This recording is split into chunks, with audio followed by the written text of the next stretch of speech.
What's going on, everyone? It's Halloween season, and that means trick-or-treating. But in today's episode, we're not going to talk about candy. We're going to talk about actual tricks or treats when it comes to gardening tips for your garden, fall edition. Let's go.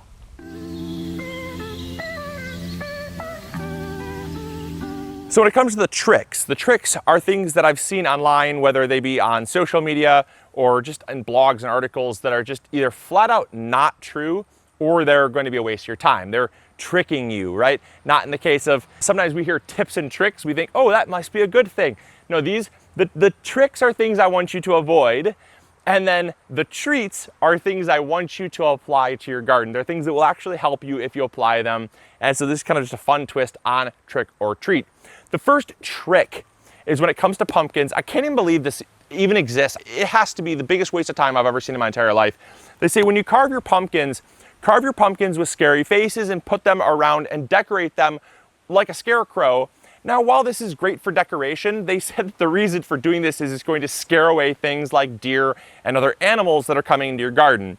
I'll be honest, I don't think that that's at all a good use of your time. You might as well just go get a scarecrow. It's gonna last a whole lot longer, be way less expensive in the long run. I mean, this pumpkin was like $7. So, I mean, that's a pretty expensive scarecrow that's gonna last maybe like 15 days, if that. So, total trick, do not apply this to your garden. However, there's a treat that you can apply with pumpkins. We've done it in the past, has amazing success in the garden, and it's a great way to reuse your pumpkins or other pumpkins around the side of the roads that are getting thrown out as fertilizer for your garden. So when it comes to the treat of using pumpkins in the garden, pumpkins can be an incredible nutrient source. Now, pumpkins are rich in things like nitrogen as well as minerals like iron. There's calcium. So many amazing micronutrients are found in pumpkins, as well as nitrogen, which is a key growth regulator. And nitrogens can have anywhere from 7 to 8% nitrogen content in the skin and flesh. Now, typically when you carve a pumpkin, you're going to carve out the seeds and the guts. So when you're looking at just a pumpkin, the overall skin and flesh are incredibly rich in, like I said, nutrients and minerals. And that is something that in the garden can be a very valuable resource. Also, once they break down, that's a ton of organic material that can feed things like worms and beneficial bacteria in the garden, and can actually break down and overall add to the soil in your garden, which is awesome. It's a huge win. And a lot of times you just find these sitting on the side of the road at fall, whether it's right after Halloween or just a little bit after Thanksgiving. People are throwing out pumpkins in droves, and you can use them in the garden. Now, the first thing you want to do is you want to dig a ditch. You want to dig a little ditch, a little trench in the garden, because you want to bury these pumpkins deeper than an animal is going to want to dig them up. Things like raccoons or dogs or other animals, they just want to dig stuff up. You want to bury them nice and deep. And that's going to get them out of the range of interest for an animal. And so we're going to dig this trench about 8 to 10 inches deep or so. And once that trench has been dug, we're going to take our pumpkin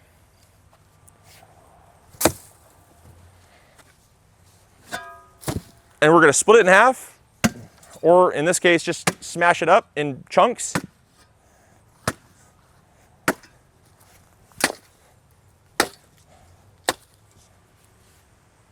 And we're going to bury it. So the more you can chop up the pumpkins, the larger the surface area is going to be and the faster it's going to break down. Obviously, you can see there's some seeds and stuff in here as well. Those are probably some are going to break down, but a lot of these are going to become volunteers. That's okay with us. It's not that big of a deal. But we're just taking some of these pumpkin guts here and throwing them into the garden. Now, the great thing, like I said, is that these pumpkins are super rich in nutrients.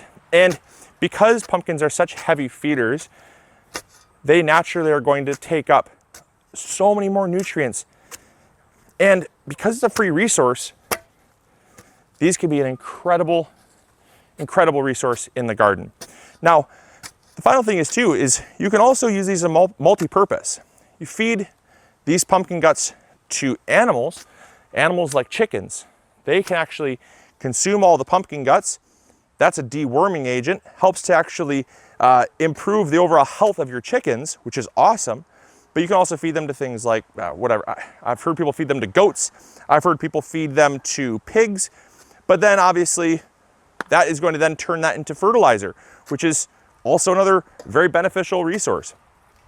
So I just want you guys to see pumpkins in a different light.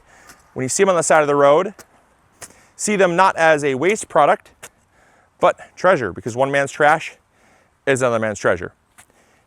And it's very, very easy to apply in your garden. Once the pumpkins are all put into the trench, what we're going to do is we're going to simply bury it so that, again, animals are not encouraged to dig it up. 5 minutes later. All right, so the pumpkin has been put into the trench, chopped up into tiny little pieces.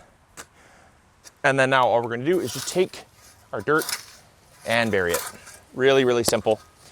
And this is going to break down and add so many nutrients to our bed here. Now you can also just, like I said, you can compost your pumpkins. That's great. But this is a way of quite literally fertilizing right inside your garden beds.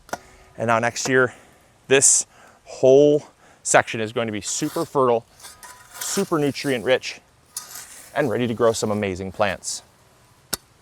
There you go.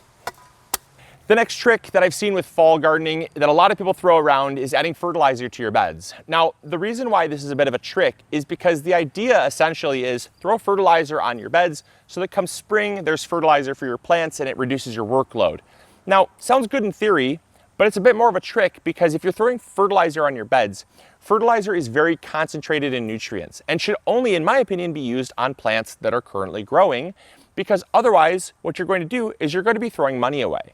Now, the reason why is because those very concentrated nutrients are, a lot of them, they're water soluble.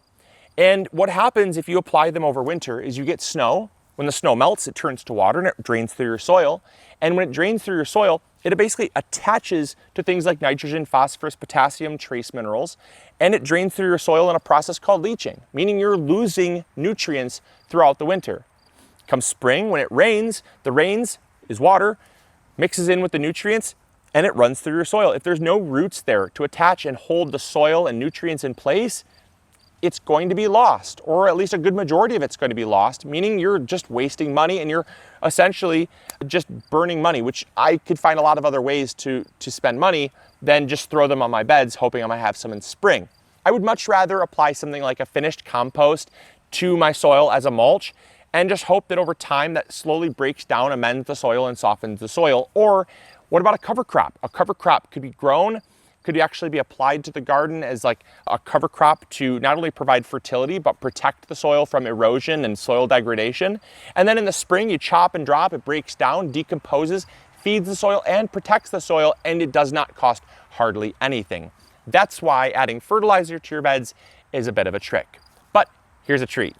This is a huge treat for me because anytime I see straw bales on the side of the road, I'll tell you what, this is a gold mine. This is so important, so valuable to gardeners because there's so many uses. I'll give you just a few.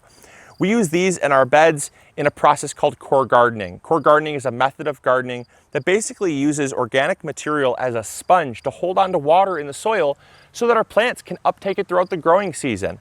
Plants, all plants, right? All vegetables can benefit from this type of method. We just did a video on it. It's so awesome. But I'll tell you, these are on the side of the road after Halloween, after Thanksgiving. There's so many of them. Also, have a bare spot in your lawn? Well, save it, apply some grass seed, cover up that grass seed with some straw. What if you've got some strawberry plants and you need a mulch? Straw, because it has very little surface area, right? Traps air in between the different strands, and air is an amazing insulator. And that's actually why igloos, if you ever go to a cold location where they build igloos, or have ever built one as a kid, they're really warm. And that's because of all the air that's trapped in between the snow. And the snow holds air, which ends up, insulating the soil and protects the soil. But straw acts exactly the same way. The straw helps to actually hold air near the soil, which throughout winter is an amazing resource. Also during the summer, helps keep the soil cooler, right? Helps warm it in the winter, helps cool it in the summer, and it ends up really protecting the plants overall. Finally, if you got straw as well, straw is an amazing animal bedding. Obviously, you probably know this if you have animals, but so many people go out and they buy fresh straw. But I'll tell you what, so much straw that's sitting on the side of the road has only been exposed outside for maybe a month or two. It's basically fresh. So many people worry about things like mold and mildew. And if you're worried about that, yeah, maybe it's not for you. But I'll tell you what, if I had some goats or sheep, or if I had some farm animals, chickens, bedding like this is expensive to buy straw bales fresh. Such a resource that's just sitting on the side of the road. And then once you have the chickens and the chicken waste mixed in with the straw, that's an incredible source of organic material that's going to break down, decompose, and create organic material for your garden. And the very final thing is, even if you don't have animals for animal bedding, throw this stuff in the compost pile. This stuff right here is such a rich source of carbon. All you need is a nitrogen source, whether that be scraps from inside the kitchen, whether that be coffee grounds, or something like blood meal. You can throw this incredibly rich carbon source into your compost pile with some nitrogen. Green grass clippings is also another very common source of nitrogen. Throw that in, mix it up, add some water, fluff it up every couple weeks, and you're going to have the richest, most incredible form of compost you can have, which is a free resource right in your garden. All right, and the final trick and treat I've got for you guys is around fall garden cleanup. Now, this is by far probably one of the biggest tricks that I've seen. I've actually fallen into this trick of thinking that the garden should be totally cleaned up and ready to go for spring. There are certain cases in which cleaning up your garden can actually be harmful to the overall garden health. Things like raking up leaves, yeah, if you've got leaves in your yard, it's probably a little bit unsightly. If you live out in the country, maybe it's not a problem to you, right? But in the city, raking up your leaves is kind of something that's just, it's recommended because they blow into your neighbor's yard. It's better to keep the peace if you rake them up, right? But leaves on the ground can actually host things like ladybug larvae and other beneficial insects that they actually call home in the fallen leaves, which is beneficial, but not really great. But in the garden, something like cleaning up sunflowers, pulling up the garden as a whole can actually be a mistake, because oftentimes these remnants of plants that we grew throughout the summer and fall can actually be home for beneficial insects and also food for animals like birds. Now, I am a huge advocate of beneficial insects and birds in the garden because as an organic gardener, I rely on them to consume bad bugs, right? It helps to keep the balance, the natural ecosystem in our garden. And sometimes if we can be so sterile that we can actually cause there to be an imbalance, right? We don't want anything to be left in the garden. We don't want any bad bugs. We do everything we can as gardeners to eliminate, right? That we throw the balance out of whack. And sometimes in the case of like this sunflower here, this is the biggest treat that you can have, is by leaving these in the garden. What you're gonna have is a seed source for, yeah, maybe some mice, yeah, maybe some squirrels. But in the garden, if you leave a few of these and you don't really wanna save the seeds, we just did a video on saving sunflower seeds, but these, as they're hanging here, are gonna be an amazing resource for birds throughout winter. So it's a food source, keeps them around the garden, and then in the summer, they eat things like tomato hornworms, aphids, spider mites, mealybugs. They eat ants. There's so many bugs that get eaten by birds that they're a resource to have, in my opinion. Also, the hollow stems from these sunflowers are an amazing resource. Once they're cracked, the stems are hollow, and they can actually be home for things like ladybug larvae. The curled up leaves and things like that can host things like spiders and ladybug larvae that hibernate over winter. And then once spring comes, they're an amazing resource to have to, again, consume things like all the following, right? Aphids, squash bugs, everything like that. They are so important to have in the garden. And so leave this in the garden. Don't completely clean up your garden. Yes, you can clean up some of it, but leave some of it behind. You'll really benefit from it. And so this is a treat. Do not clean up your garden. I hope you guys enjoyed. I hope you all learned something new. If you did, make sure to hit the like button. This was just kind of a different format, fall edition, trick or treat style. I hope you guys enjoyed. Hope you all learned something new. And as always, this is Luke from the MIgardener channel, reminding you to grow bigger. Take care. Bye. Hey, thank you so much for watching today's video. I really appreciate it. If you enjoyed, consider clicking this one. You'll probably enjoy it just as much. I want to thank you for your viewership, because without it, this channel would not be as amazing as it is. Also, if you haven't subscribed, consider subscribing. It's free, and we upload videos every Monday, Wednesday, or Friday. We also have vegetable seeds, fertilizer, or tools. If you need any of those, consider visiting MIgardener.com. Links will be in the description box below. We've got you covered. And as always, we'll see you all in the garden. Take care. Bye.